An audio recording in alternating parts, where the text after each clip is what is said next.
الحمدللہ والصلاة والسلام علی رسول اللہ وعلی آلہ وصحبہ ومن والاه اما بعد 21ویں پارے میں سورۃ الروم، سورہ لقمان، سورہ سجدہ اور سورہ احزاب کا پہلا حصہ شامل ہے۔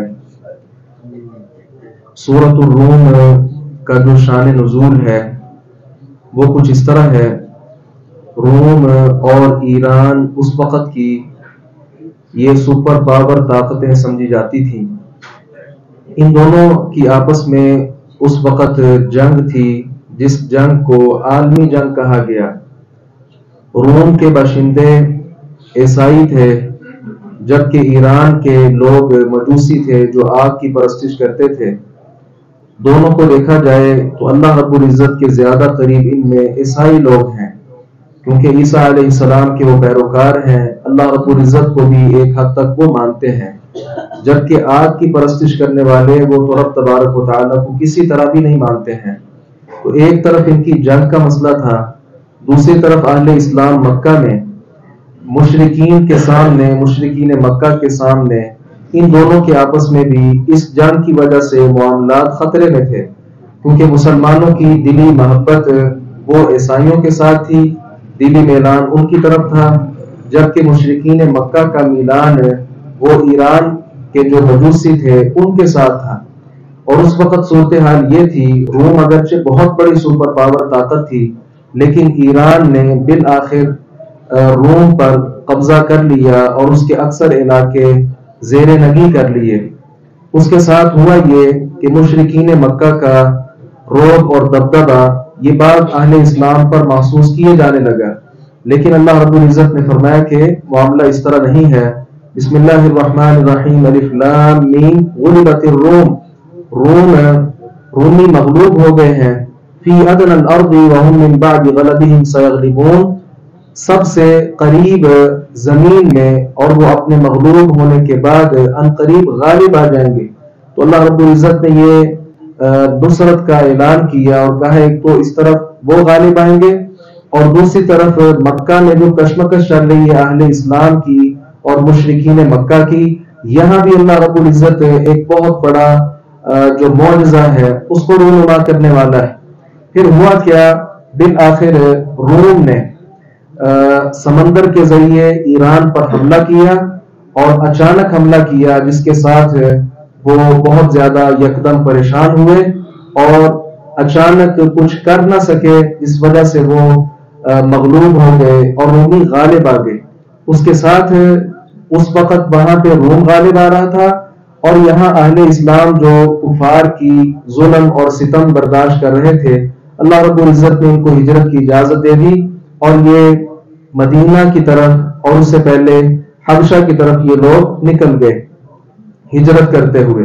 تیسری بات یہاں یہ تھی، قرآن کریم کی کامیابی کا اظہار تھا، کیونکہ یہ تو ہو گیا، لیکن قرآن نے چونکہ بتایا تھا کہ رومی کچھ سالوں میں 10 سے کم پر یہ لفظ بضع کا بولا جاتا ہے، فی بضع سنین، چند سالوں میں، یعنی 10 سے کم 9 تک جو سال بنتے ہیں، اتنے چند سالوں میں رومی غالب آ جائیں گے۔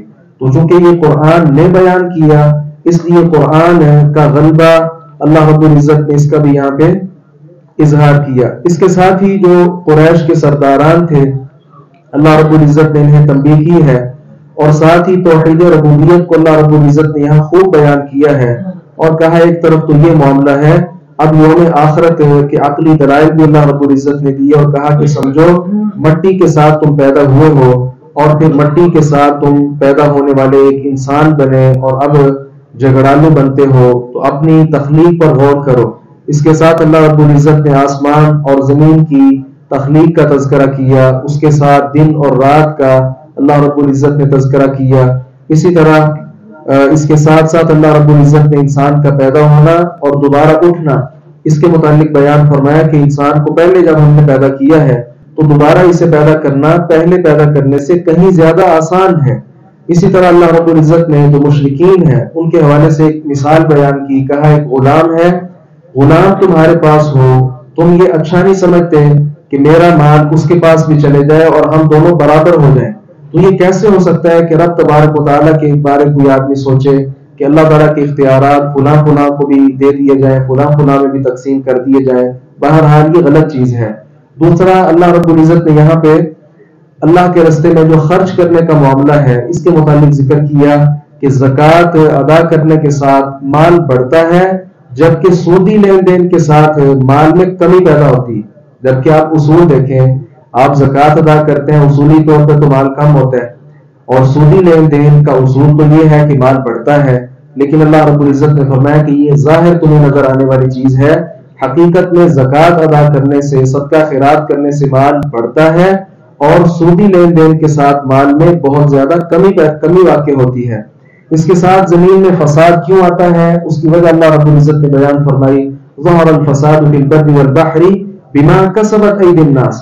زمین میں جتنے بھی فساد ہیں، وہ فساد کوئی آفت ہو سکتی ہے، مصیبت ہو سکتی ہے، وہ لڑائی جھگڑا ہو سکتا ہے، قتل و غارت ہو سکتی ہے، وہ قحط ہو سکتا ہے، سیلاب ہو سکتا ہے، زلزلہ ہو سکتا ہے، اور اسی طرح پھل کی کمی ہو سکتی ہے، اولاد کی نعمت سے محرومی ہو سکتی ہے، گھر میں ناچاکی ہو سکتی ہے، کئی طرح کے عذاب ہیں۔ یہ سارے کے سارے عذاب اللہ رب العزت نے فرمایا کہ انسان کی ہاتھوں کی کمائی کا نتیجہ ہے، یہ انسان ناشکریہ کرتا ہے، جس وجہ سے اللہ رب العزت کی طرف سے یہ آزمائشیں اس کے اوپر آتی ہیں۔ اور یہ کیوں آتی ہیں؟ اللہ رب العزت نے فرمایا لعلہم یرجعون، تاکہ لوگ واپس پلٹ آئیں۔ اور یہ بات تو ہمارے مشاہدے میں ہے، جب کسی انسان پر کوئی بہت بڑی تکلیف آ جائے تو فوری طور پر وہ سجدہ کرتا ہے، اللہ رب العزت کے قریب ہونے کی کوشش کرتا ہے۔ اگر یہی تکلیف اس کو نہ آئے تو وہ اللہ تعالیٰ کے قریب آتا ہی نہیں ہے۔ اس لیے اس کا مقصد کیا ہے؟ اللہ تعالیٰ کی طرف سے ان چھوٹے چھوٹے عذاب ہیں، ان کے مقاصد میں سے ایک مقصد یہ بھی ہے تاکہ لوگ اللہ رب العزت کے قریب آ جائیں۔ اس کے ساتھ ہی آگے سورہ لقمان ہے۔ لقمان یہ نبی نہیں تھے، بلکہ ایک حکیم، دانا، نہایت عقل مند آدمی تھے، اور عرب لوگ ان سے واقف تھے۔ مشرکین مکہ بھی جانتے تھے کہ لقمان نامی ایک آدمی گزرا ہے جو نہایت عقل مند، فہم و فراست والا اور نہایت سمجھدار ہے۔ تو اللہ رب العزت نے انہی کے نام پر قرآن پاک کی ایک سورہ مبارکہ کا نام رکھا ہے، اور اس میں ان کی نصیحتوں کا اللہ رب العزت نے تذکرہ کیا۔ ان کی سب سے پہلی نصیحت کیا ہے جو انہوں نے اپنے بیٹے کو کی؟ وہ نصیحت یہی تھی، اپنے بیٹے کو انہوں نے کہا لا تشرک باللہ، اللہ کے ساتھ شرک نہ کرو، ان الشرک لظلم عظیم، کیونکہ شرک بہت ہی بڑا ظلم ہے۔ تو اللہ رب العزت نے یہاں پہ اس بات کا اظہار کیا ہے کہ یہ شرک سے روکنے والے صرف انبیاء نہیں ہیں، بلکہ انبیاء کرام علیہ السلام کے علاوہ جتنے عقل مند دانشور لوگ تھے وہ سارے کے سارے شرک کی نحوست سے روکا کرتے تھے۔ اس کے ساتھ ہی اللہ رب العزت کے دین سے غافل کرنے والی جو چیز ہے اس کا اللہ تعالیٰ نے تذکرہ کیا ہے۔ یہ غافل کرنے والی چیز کون سی ہے؟ علماء نے، مفسرین نے، خصوصاً عبداللہ ابن عباس رضی اللہ عنہما اور دیگر مفسرین صحابہ اور ان کے بعد تابعین نے اس بات کا تذکرہ کیا ہے کہ اس سے مراد گانا بجانا اور آلات موسیقی ہیں۔ اور موجودہ دور میں آپ دیکھ لیں، جو چیز بھی کتاب اللہ سے انسان کو غافل کرتی ہے اس میں گانا بجانا بھی ہے، آلات موسیقی بھی ہیں۔ اسی طرح موجودہ دور کی جو چیزیں ہیں جس میں خصوصی طور پہ سوشل میڈیا ہے، انٹرنیٹ ہے، اور اس طرح کی بے شمار چیزیں ہیں، گیمیں ہیں، یہ ساری وہ چیزیں ہیں جو انسان کو اللہ رب العزت کے ذکر سے غافل کر دیتی ہیں۔ کوئی آدمی گیم کھیل رہا ہو موبائل پر، آپ اسے کہیں کیوں کھیل رہا ہے، وہ آگے سے کہے گا یار ٹائم پاس کر رہا ہوں، جبکہ علماء کہتے ہیں وقت کو ضائع کرنا یہ جائز نہیں ہے، کیونکہ اللہ رب العزت نے فرمایا فَإِذَا فَرَغْتَ فَانصَبْ وَإِلَىٰ رَبِّكَ فَارْغَب، جب آپ کے پاس فارغ وقت ہو اپنی کمر کو مضبوط کر لیں اور اللہ رب العزت کی طرف رغبت اختیار کریں، اس کی عبادت کر کے اللہ رب العزت کو راضی کریں۔ تو اپنے فارغ اوقات کو ان کاموں کے اندر مگن کرنا، یہ بھی علماء نے اس کی اجازت بہرحال نہیں دی ہے۔ اس کے ساتھ ہی لقمان حکیم نے اور نصائح کیے، جن میں ایک نصیحت کیا ہے، والدین کے ساتھ احسان کیا جائے، ان کے ساتھ اچھا برتاؤ کیا جائے۔ اصل میں اس وقت مسلمان حبشہ کی طرف ہجرت کر رہے تھے، تو بعض لوگوں نے اپنے بچوں کو کہا جو مسلمان ہو چکے تھے کہ والدین کی اطاعت فرما برداری تو تم پر لازم ہے، یہ کیسے ہو سکتا ہے کہ ہم تمہیں اجازت نہیں دیتے لیکن تم ہماری اجازت کے بغیر حبشہ کی طرف ہجرت کر رہے ہو؟ تو اللہ رب العزت نے والدین کے متعلق یہ باتیں فرمائی اور ساتھ کہا وَإِن جَاهَدَاكَ عَلَىٰ أَن تُشْرِكَ بِي مَا لَيْسَ لَكَ بِهِ عِلْمٌ فَلَا تُطِعْهُمَا، اگر یہ والدین آپ کو اس بات پر مجبور کریں کہ شرک کرو تو پھر ان کی اطاعت نہیں کرنی۔ معلوم ہوا کہ غلط رستے میں والدین کی اطاعت کرنا جائز نہیں ہے، کسی اور انسان کی اطاعت کیسے جائز ہو سکتی ہے؟ اس کے ساتھ ہی اللہ رب العزت نے سورہ مبارکہ کے اختتام پہ اہل اسلام کو خصوصی طور پر نصیحت کی ہے اور کہا ہے اس قیامت کے دن سے ڈر جاؤ جس دن تبادلہ نہیں ہوگا۔ ہمارے یہاں کیا ہوتا ہے، باپ غلطی کرے بسا اوقات پولیس بیٹے کو پکڑ کر لے جاتی ہے، بچے کی غلطی ہو پولیس باپ کو پکڑ کر لے جاتی ہے۔ تو اللہ رب العزت نے فرمایا قیامت کے دن ایسا نہیں ہوگا، جس کا جو جرم ہوگا اسی کو پکڑا جائے گا اور اس کے عوض کسی کو نہیں رکھا جائے گا۔ حالانکہ اس وقت یہ ظالم لوگ چاہیں گے کہ میں اپنی ساری اولاد، سارا مال و دولت سب کچھ خرچ کر دوں اور اللہ رب العزت کے عذاب سے چھٹکارا حاصل کر لوں، لیکن اللہ رب العزت فرمائیں گے ایسا نہیں، لا تزر وازرۃ وزر اخرى، کسی انسان کا بوجھ دوسرا برداشت نہیں کرے گا۔ اس کے ساتھ ہی سورۃ السجدہ ہے جس میں اللہ رب العزت کی قدرتیں اور اس کی نعمتوں کا اللہ تعالیٰ نے تذکرہ کیا ہے۔ آسمان زمین کی تخلیق 6 دنوں میں اللہ رب العزت نے کی۔ اس کے ساتھ ہی فرمایا کہ اللہ رب العزت مدبر الامور ہے، اللہ تعالیٰ ہر کام کی تدبیر کرتا ہے۔ یہ بات ایک سمجھنے والی ہے۔ بعض لوگ اللہ رب العزت پر کہتے ہیں ایمان تو ہم رکھتے ہیں، لیکن اللہ تعالیٰ علم والا ہے لیکن اس کا علم کامل نہیں ہے، نعوذ باللہ من ذالک۔ وہ کس طرح کہ اللہ تعالیٰ کو کہتے ہیں موٹی موٹی باتوں کا علم تو ہے لیکن چھوٹی چھوٹی باتوں کا علم اللہ رب العزت کو نہیں ہے۔ یہ بات اس قدر غلط ہے، اور اس کی مثال دیتے ہیں جس طرح ایک فیکٹری کا مالک ہے تو وہ چھوٹا چھوٹا حساب نہیں رکھتا کہ فلاں آدمی آیا تھا، اچھا اسے چائے پلائی تھی، اس کا اتنا پیسہ یہ الگ لکھو، نہیں، اس کو موٹا موٹا حساب پیش کیا جاتا ہے کہ مہینے میں فلاں فلاں اخراجات ہوئے اور اس وقت یہ بچت کا سامان ہے۔ ہاں، یہ اس حد تک مثال تو ٹھیک ہے، لیکن اللہ رب العزت کے بارے بندوں کی مثال دے کر بات کو نہیں سمجھا جا سکتا، کیونکہ اللہ تعالیٰ نے فرمایا فَلَا تَضْرِبُوا لِلَّهِ الْأَمْثَالَ، اللہ کے لیے مثالیں بیان نہ کرو۔ اللہ تعالیٰ آسمان میں جتنے کام ہوتے ہیں ان سب کو جانتا بھی ہے اور ان کی تدبیر بھی وہ کرتا ہے۔ زمین میں جتنے کام ہوتے ہیں حتیٰ کہ انسان کے دماغ میں کوئی چیز آتی ہے وہ اس کو کرتا بھی نہیں ہے، اللہ رب العزت کے علم میں یہ سب چیزیں بھی ہیں، تبھی تو وہ لطیف ہے، تبھی تو وہ خبیر ہے۔ اللہ رب العزت باریک جو چیز ہے اس کی بھی خبر رکھنے والا ہے۔ تو کلیات کا علم اور جزئیات کا علم، بڑی بڑی چیزوں کا علم اور چھوٹی چھوٹی چیزوں کا علم، یہ سارے کے سارے علم اللہ رب العزت کے پاس ہیں، کسی اور ذات کے پاس اس طرح کے علم نہیں ہے۔ آگے سورۃ الاحزاب ہے اور اس کی تفصیل ہم جانتے ہیں، میں اشارہ ہی کرتا ہوں۔ آپ صلی اللہ علیہ وسلم جب مدینہ میں تشریف فرما تھے اس وقت پورے عرب نے یہ سوچا کہ یہ طاقت اب ابھرتی جا رہی ہے، ہمیں اس کا خاتمہ کرنا چاہیے۔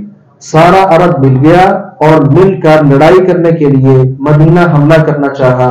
آپ صلی اللہ علیہ وسلم کو پہلے اطلاع مل گئی، آپ نے دیکھا مدینہ کے جو اطراف ہیں، مدینہ کے ایک طرف تو درخت اور اس طرح کی چیزیں تھیں، وہاں سے حملہ کرنے والے داخل نہیں ہو سکتے تھے، اور 2 اطراف ایسی تھیں جہاں پر حرہ شرقیہ حرہ غربیہ اس کو کہا جاتا ہے، یہ پتھریلی زمین تھی، اس پر اگر قدم بھی رکھا جاتا تو قدم چیرے آ جاتے تھے اور وہ قدم بالکل پھٹ جاتا تھا، اس طرح کی زمین تھی۔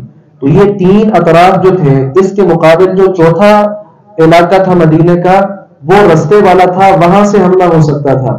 آپ صلی اللہ علیہ وسلم نے مشاورت کی اور اس میں خصوصی طور پر جناب سلمان فارسی رضی اللہ عنہ کا نام پیش کیا جاتا ہے کہ انہوں نے یہ مشورہ دیا کہ ہم خندق کھودتے ہیں۔ خندق کیا ہوتی ہے؟ جس طرح ایک نہر کی کھدائی ہوتی ہے ویسے کھدائی کی جائے تاکہ دشمن وہاں سے کراس کر کے ہمارے شہر میں داخل ہی نہ ہو سکے۔ اور پھر اہل اسلام نے کیا کیا، جہاں وہاں سے جو مٹی نکالی تھی دشمن کی طرف رکھنے کی بجائے وہ اپنی طرف رکھ لی۔ یہ مٹی ان کے لیے ایک مورچے کا کام بھی دے رہی تھی۔ وہ سارا عرب جتھوں کی صورت میں جب آیا، اس نے دیکھا تو وہ دانت پیستا رہ گیا کہ یہ کیا ہمارے ساتھ ہوا، کیونکہ یہ ایسی خندقیں تھیں، گھوڑے وہ دوڑاتے، اس کے ساتھ بھی وہ اس کو کراس نہیں کر سکتے تھے۔ اس وقت کیا کیا، انہوں نے پلاننگ کی اور اندر اپنے کچھ ساتھی بھیجے، یہود کے ساتھ یہ بات کی کہ آپ اندر سے مسلمانوں پر حملہ کر دو۔ یہودیوں نے حملہ کرنا چاہا لیکن اللہ رب العزت کی تدبیر چونکہ وہ سب پر غالب ہے، یہودیوں کا کوئی بڑا جو سردار تھا وہ اسی وقت مسلمان ہو گیا اور یہ ساری تدبیر ان کی خاک میں مل گئی۔ یہ لوگ جب سب ہار کے چلے گئے تو اللہ رب العزت نے دوبارہ نبی مکرم صلی اللہ علیہ وسلم کی طرف وحی فرمائی اور کہا ان کا مقابلہ کرو۔ جبریل امین آئے اور کہا ہم نے تو ابھی اپنی لڑائی کے جو ہتھیار ہیں وہ اتارے نہیں ہیں۔ آپ صلی اللہ علیہ وسلم نے صحابہ کرام کو کہا لڑائی کے جو ہتھیار ہیں وہ پہنے رکھو ابھی ہم نے بنو قریظہ کا سامنا کرنا ہے، اور یہود کی طرف بڑھے، ان کے قلعوں کی طرف گئے اور ان کو وہاں قید کر لیا۔ انہوں نے اس بات پر رضامندی کا اظہار کیا، سعد رضی اللہ عنہ جو ہمارے خلاف فیصلہ کرے ہمیں وہ قبول ہے۔ جناب سعد رضی اللہ عنہ نے فیصلہ یہ کیا کہ اللہ کے نبی، ان کے جتنے مرد ہیں ان سب کو جو لڑائی کے قابل ہیں قتل کر دیا جائے، اور ان کی عورتوں کو اور بچوں کو غلام اور نوڈیاں بنا لیا جائے، اور ان کے سامان کو قبض کر لیا جائے۔ اس وقت یہ انٹرنیشنل جنگ کا اصول تھا جس کے مطابق سعد رضی اللہ عنہ نے فیصلہ کیا۔ انہوں نے اس فیصلے کو قبول کیا، جس کے نتیجے میں ان کے سارے مرد مار دیے گئے، اور اس طرح مدینہ جو ہے یہ واقعی طیبہ بن گیا، یہاں سے یہود کا بالکل خاتمہ ہو گیا۔ تو یہ آپ صلی اللہ علیہ وسلم نے بعد میں فرمایا تھا، اب کوئی ہم پر حملہ کرنے کے لیے نہیں آئے گا بلکہ ہم ان پر حملہ کریں گے۔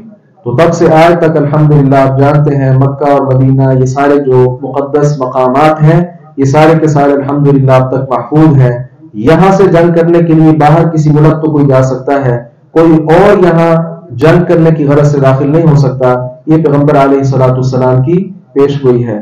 اللہ تعالیٰ سے دعا ہے باری تعالیٰ حق بات کو سمجھنے اور اس پر عمل پیرا ہونے کی توفیق عطا فرمائے۔